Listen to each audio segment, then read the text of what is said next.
येषां मलं शरीरस्य च वैद्यकेन योपाकरोतं प्रवरं मुनीनां पतञ्जलिं प्राञ्जलिरानतोऽस्मि.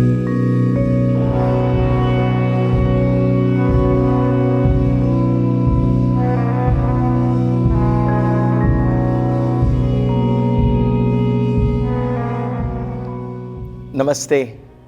Welcome to KYG or Kaivalya Yoga Gurukulam. For this class in the Yoga Sutras. In this class we will study the first sutra as taught by Patanjali.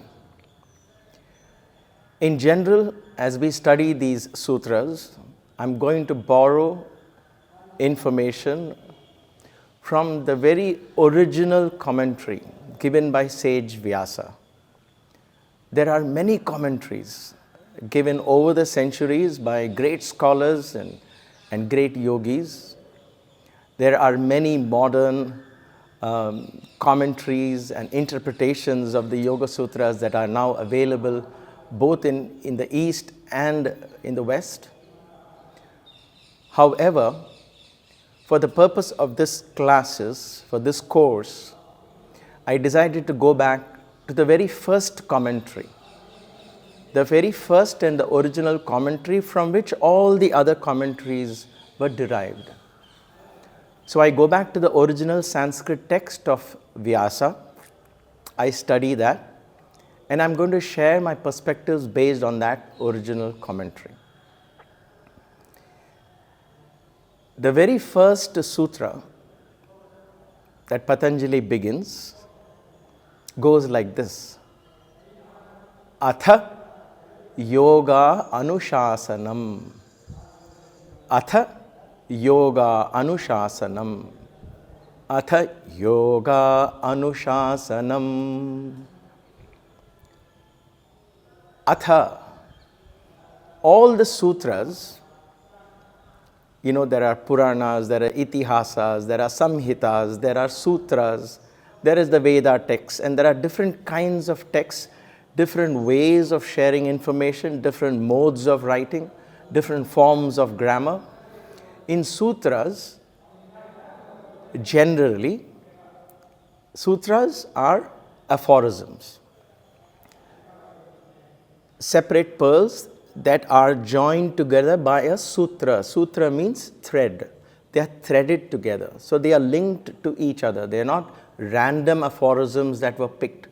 They were picked by Patanjali and organized in such a way that there was a logical way to study the science and practice of yoga and Raja Yoga and meditation.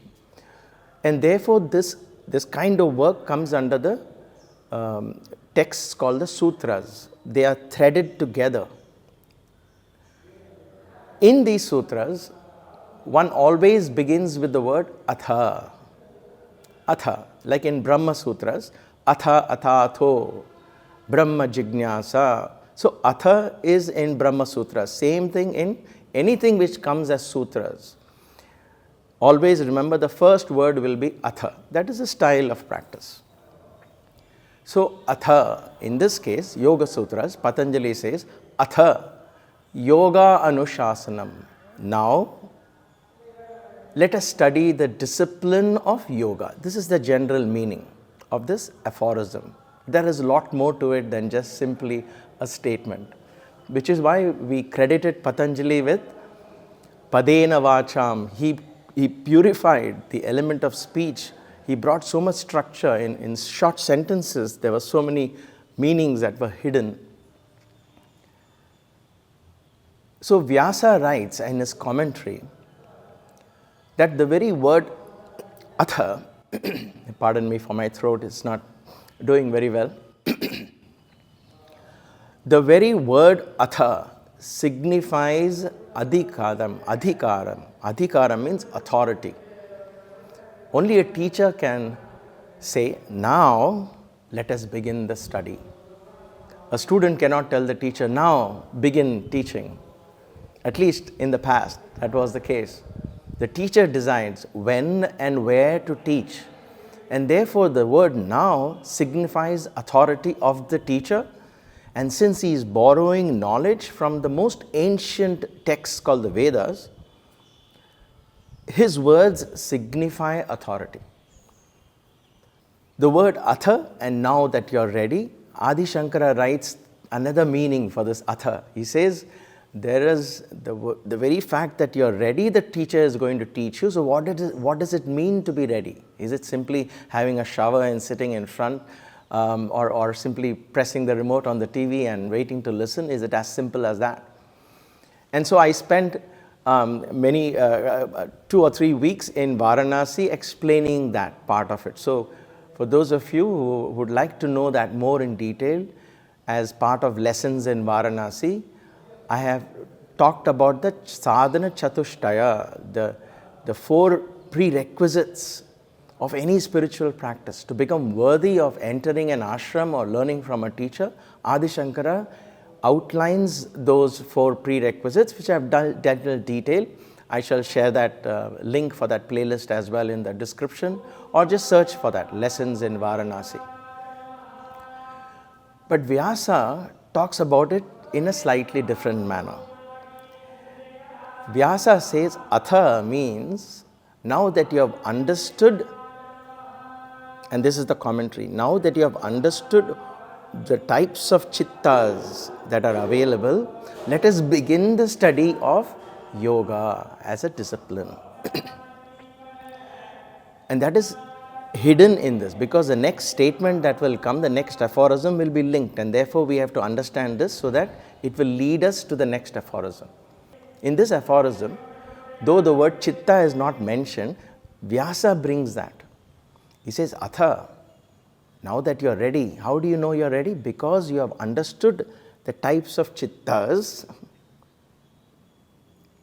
Let us begin the study. Yoga. Yoga is study. Yoga is, what yoga is defined in the next aphorism. But for now, let us understand yoga is a means of samadhi. Samadhi is where we become one. Samyama, balance, perfection. Baba would call it Samabuddhi. My teacher, my beloved Guru, Bhagavan Sri Sathya Sai Baba would say Samadhi is Samabuddhi, where the buddhi, the intellect, the mind stuff attains stillness. We will explore this more in the next aphorism. For now, understand yoga as perfection and balance. Okay, we'll hold on to that thought. Anuśāsanam, and I'll come to the 4 types of chitta, but let me give you a broad coverage of this aphorism. Atha, now, we'll come to that. How do we earn this title now from the teacher? Right? Yoga Anuśāsanam. Anuśāsanam means yoga follows a shasana.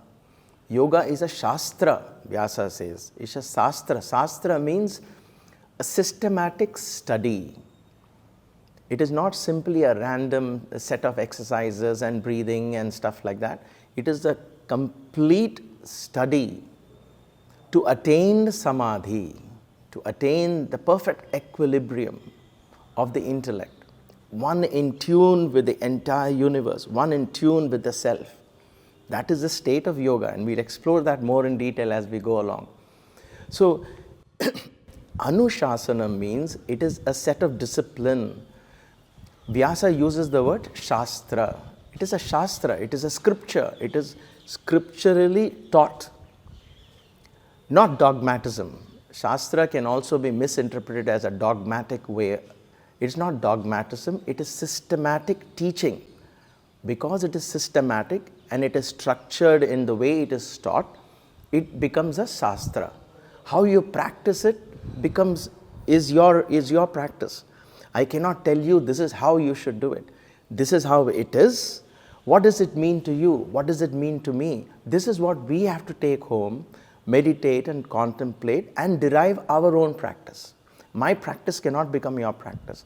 My understanding cannot become your understanding. It doesn't have to. I share my understanding. Teachers share their understanding. You have to listen to it with an open mind then allow it to digest and you assimilate it in the form and in the manner that makes sense to you at this point in your journey.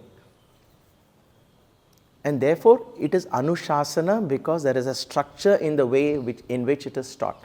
It is not heresy. I can't just take randomly and talk about it, letting my imagination and become very verbose in my explanation of the Yoga Sutras. I cannot do that. That is why I am basing my teachings or my sharing of this knowledge based on Vyasa's original commentary. So that gives me a basis on which I can develop my thoughts. So there is a structure. Anushasana. Shasan means discipline. Shasan means structure. Shasan can also mean an institution. In other words, the way it is taught, not in the way it is practiced. Practice is your arena. It's your freedom. The way you understand it, the way you want to practice it. So let us distinguish between two. Dogmatism, it becomes dogmatic when you begin to say, this is how you should practice. This is right. This is wrong. Yoga does not go there. Patanjali in the Yoga Sutras does not teach us that. He is merely giving you a structured form of instruction. What you do with that is entirely up to you. Anushāsanam. Yoga Anushāsanam. But Patanjali says, atha yoga anushāsanam. So where does this come? How can we be ready to receive the teachings of this Yoga Sutras? So fundamentally, Vyasa puts out that we need to understand this idea of chitta and the types of chitta. It's a very interesting commentary. We can go for very long. I'll try and keep it as concise as possible. So please bear with me because I do not have slides in front of me. This is extempore. I've just made up my mind. I studied last night. I meditated upon it in the morning. And now in the presence of this beautiful temple called the Shaktivaneshwar Temple, I am teaching you this. Vyasa talks of chitta. Chitta is broadly called the mind stuff. In English, there is really no equivalent to chitta, the word chitta. Chitta is a collection of everything that goes on here, pretty much. So what is that? The mind. The mind, in other words, the sense organ that is responsible or responsive to senses. Information from the senses are coming in. I'm seeing something, I'm listening to something, I'm smelling something, I'm tasting something, I'm touching something, and therefore some information comes. And what is it that processes it? That is the mind. Mind is simply a virtual cloud, if you will, that is constantly processing information that is coming from all the senses, constantly. That is the nature of the mind. You can't stop it until you go to sleep, where the senses don't exist, right? Fast asleep. Then the mind ceases to exist, or in meditation, where you transcend the senses, the mind will cease to exist. Otherwise, the mind will constantly be doing this. Okay, that is the nature of the mind. Like a monkey, it can never be still. So that is the mind. Then comes, in that mind, there is an analytical part of it, where I begin to think intuitively. The information doesn't come necessarily from the senses. I might be seeing something, but I might be visualizing, perceiving it in a different manner. Artists do that. You and I can sit with an artist and watch a sunset. The artist might be visualizing the sunset in a completely different manner, because there he is using an intuitive way of awareness, discerning a different way of perception, right? So that is called the buddhi. Buddhi is discernment. When you stand in the road and you see traffic passing by, you use your ability to discriminate when to cross, when not to cross the road. Information is coming from the mind. The mind is saying the lorry is coming here, there's a vegetable vendor here, there's a two-wheeler there, and this and that. But then there is something else says, wait, not now, cross now, don't cross now, do this now, don't do this now. That is buddhi, that draws upon from a basic value system, draws upon from the experiences that we have learned in the past. That is also part of the chitta. So you have the mind now, which is the chitta. You have buddhi, that is chitta. Buddhi is normally, we use it colloquially. For those of us who use this term, we use it for intellectuals. If I'm good in math, I say I have a good buddhi. That is true to some extent, but buddhi also extends into intuition, into creative arts. All of that needs tremendous amount of buddhi. That is a higher mind, if you will, analytical mind, if you will, discriminative, intuitive mind. All of that becomes the buddhi. So you have manas, which is mind. You have buddhi. Then you have the sense of I. There is always an I-ness, right? When you get up in the morning, you say, I had a good sleep. What do I need to do today? There is always an I that keeps persisting as a feeling, as a thought. It's more than just a thought. It is always there. It's called the ahankara. Not necessarily, ahankara is not pride. Ahankara is simply the sense of I-ness. If I get up in the morning, I say, oh, I slept well. Who slept well? All that comes later, but I slept well, I am hungry, I am tired, I am upset. So there is always a sense of I that is completely ingrained in our consciousness, as it were. So that is also part of the chitta. So when we talk of chitta in yoga, we are talking of manas, we are talking of buddhi, now we are talking of ahankara. So manas, buddhi, ahankara, and there is also another term called chitta. Now in New York State, you have New York in New York State, which means what? There is a city called New York, there is a state called New York. So in this term again, manas, buddhi, ahankara and chitta they are all part of chitta. So what is this little chitta that is part of this big chitta? Right? The New York City that is part of the big state. The little chitta. This chitta is the memory. Let's take it as that. One important aspect of this chitta is memory. Memory in the sense, everything that is held in our subconscious and unconscious mind. Every experience is recorded in our subconscious and conscious mind. Now I'm talking to you, I'm looking to the camera. So it is very possible that my conscious mind is not registering something that is happening in that corner, or a bird that is chirping up there. But my subconscious is registering every single experience. And it is imprinting those experiences on my chitta. It is that kind of, the advantage of that is being taken by the marketing people these days. When you see an advertisement, there are so many other subliminal ways they are influencing your subconscious mind. So though consciously you say this advertisement does not affect me, the fact that you're listening to it and seeing it, subliminally you are registering those impulses in the chitta. The chitta is registering that, and it is going to affect you. If not today, some other time, right? That is how they have understood the subconscious mind. So nevertheless, chitta here represents the subconscious and the unconscious memories that is constantly being absorbed. All of that is also part of the big chitta. So now you are talking of chitta as a basket of manas, buddhi, ahankara and chitta. Mind, intuition, intuitive awareness or intellect, ahankara or the ego, the sense of I-ness, and the chitta, the subconscious and unconscious memories that are constantly being reinforced. All of that becomes part of this chitta. This is the chitta that we talk about in the Yoga Sutras. Now that we have understood chitta, Vyasa says there are 4 types of chitta. Now we understood what a chitta is, right? It's a basket of mind, buddhi, ahankara and chitta. This basket, it says there are 4 types. And once we understand the 4 types, then we become ready to learn the science of yoga, the discipline of yoga in a structured manner. That is why the word atha. So you see, in one word there is so much meaning that Vyasa pulled out. Without his commentary, we would have had no idea what does this word atha mean. Atha. Patanjali says atha. Patanjali says atha now means he is ready to teach. How is he ready to teach? What were his disciples? Who were his disciples? We don't know, but they were ready to receive these instructions, and therefore Vyasa writes, they understood the 4 types of chitta. What are these 4 types of chitta? Let us take this in another part of this temple.